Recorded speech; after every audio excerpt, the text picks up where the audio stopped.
We are learning new details released overnight about the police officer who died while responding to riots at the Capitol.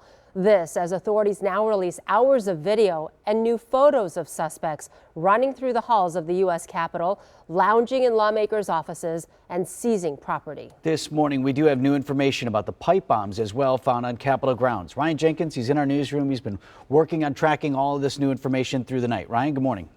Good morning. We are learning those new details about the officer killed. We'll share those in just a moment. But first, we begin with an update on that search for rioters involved in that breach of the U.S. Capitol. The FBI in Washington now using Twitter to seek tips as investigators search for at least 10 people who the agency says took part in the violence and destruction on Wednesday. New footage and photos are being released showing persons of interest.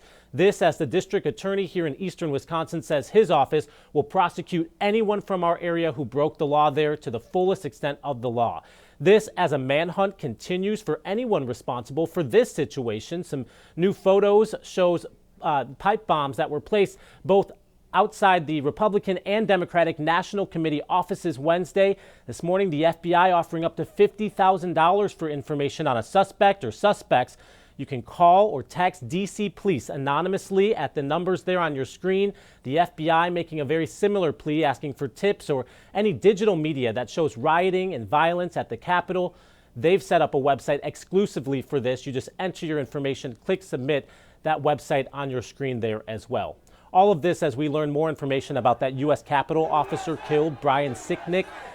Police say he was hurt while engaging with protesters. He later collapsed at his division office and was taken to the hospital. He died at around 9:30 last night. And we also know that one person was shot and killed by Capitol Police. Another 3 people died due to medical emergencies, bringing the death toll to 5 now. And we know that more than 20 people have already been arrested, charged with things like violating curfew, carrying a gun without a license, and assault on a police officer. They've appeared in D.C. courts pleading not guilty.